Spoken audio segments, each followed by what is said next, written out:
Hello and welcome to your 9th Algebra 1 summer course. I'm Mr. Marquez and today's topic is solving 1 and 2-step inequalities. So we are going to continue with our inequality topic. We are, however, going to see 1 and 2-step inequalities and we're going to graph our answers. And after this, I will assign the work that you're going to be doing for this video lesson. So let's get started. Now, inequalities with 1 or 2 steps are the same thing as solving equations with 1 or 2 steps. The difference is that at the end you're going to graph your answer, but the steps are all virtually the same. So if I look at the first one, it says 160 plus 4f is less than or equal to 500. Now if I want to solve for f, all I need to do is the opposite of adding in this case, which is subtracting. So I'm actually going to subtract 160 on both sides, and this is going to cancel out, okay, and I have 4f. And then you're going to subtract, so this would be 0, this would be 4, and this would be 3. So we say 4f is less than or equal to 340, okay? So again, 4f is less than or equal to 340, okay? I want to divide by 4. Now, always keep it in mind, especially whenever I'm dividing or multiplying, if this number is positive, that means that my inequality does not change. Okay, if this number had been negative, then that meant my inequality would change. In this case, it stays the same. So we're just going to divide 340 by 4, and that would be 8 times 4 is 32. And 20 and 5, so that means f is going to be less than or equal to 85. So I'm going to graph my inequality. Remember what I said in the previous lessons. If the inequality faces the number, that means the graph moves to the left.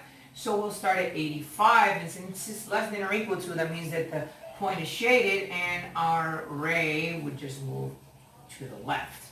So let's look at the next one. The next one says 7 minus 2t is less than or equal to 21. So I want to solve for t, which means I have to get rid of the 7. Now since this 7 is positive, I'm going to do the opposite of that, which is subtracting.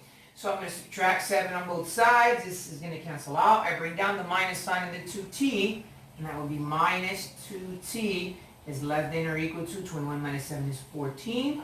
I'm going to divide by negative 2, but because I'm dividing by negative 2 and the 2 is negative, that means the inequality is going to flip. It's going to turn facing the other way. So then we're going to have our answer as t is greater than or equal to, and 14 divided by negative 2 is negative 7. So again, the inequality changed size because when I divided, 2 was negative, and that's going to force it to change. So now, since the inequality is facing the variable, that means it's going to move to the right. So when I graph my answer, I'm going to start at negative 7. Since it's greater than or equal to, it's going to be shaded point, and it's going to move to the right. And that will be my graph. Let's take a look at these two real quick right here. Let me go ahead and make sure that the camera is working perfectly. Okay, so now I have negative 4 plus 8, or excuse me, negative 4 plus negative 8, forgot to write the negative sign. Negative 4 plus negative 8 is less than negative 5t minus 2. So what I'm actually going to do is I'm going to add negative 4 plus negative 8, which is negative 12.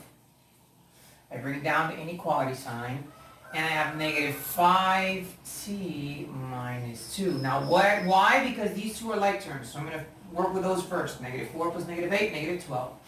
Less than negative 5t minus 2, I'm actually going to go ahead and add 2.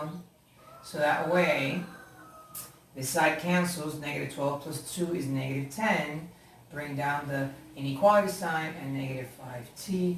So I'm going to divide by negative 5, but because negative 5, or 5 is negative, once again, my inequality is going to flip upside down. Now that only happens in division or multiplication, and it only happens when the number that has a variable is negative, okay? So I'm going to divide by negative 5. I'm going to divide by negative 5. This is going to cancel out. Negative 10 divided by negative 5 is positive 2. The inequality faces the 2 now, and t. So you can say 2 is greater than t, or t is less than 2. Either way, if the inequality faces the number, that means the graph moves to the left, okay? Because then it says that t is basically, or 2 is going to be greater than t, or t is going to be any number smaller than 2. So what I'm going to do is, and since it's less than, it's not less than or equal to, I don't shade the point. So 2, 0, and negative 2, and my inequality moves left. Remember, that when the inequality faces the number, my ray moves to the left. When the inequality faces the variable, my ray moves to the right. Okay, last one. Now the last one we're using the distributive property. So let me go ahead and erase this just in case, just so I have more space, okay? And it's negative 3 times 3 minus x less than 4 squared. Now, what you're going to do is work with your exponents. So 4 squared is 16, okay? Because 4 squared is 4 times 4. Now we're going to use our distributive and we're going to multiply negative 3 times 3, which is negative 9.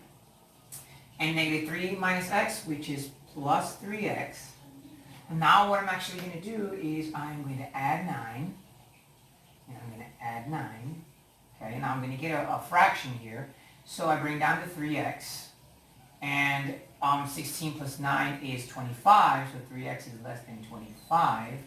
Now I want to make sure, I know I have to divide, I just want to make sure that the number that has the variable, which in this case is 3x, is positive or negative. It's positive, which means that I'm just going to divide by 3 on both sides. This is going to cancel out. And this is going to be x is, and 25 divided by 3 is 8.3, or 8 1/3. But I'm going to just say 8.3, okay? And what it's saying is x is less than 8.3 if my inequality sign faces the number. That means the graph moves to the left. So basically, I'm going to graph my answer, 8.3. So this is 8. 8.3 is about here, more or less. Now remember, because it's less than, it's not less than or equal to, I don't shade in the point, and I just draw my ray moving to the left. And that's how you work with these 1 and 2 step inequalities. When you're done with this video, you're going to go to your math sharpener, you're going to go to day 6, or week 6, excuse me. When you're done watching this video, you're going to go to your math sharpeners, you're going to go to week 6, and you're going to look at day 4. It might appear as day 4 in some of your folders, or it might appear as part 4 in some of those folders. Either way, you're going to answer them. And if you have any questions, you know where to find me, so stay safe, and I'll see you guys soon.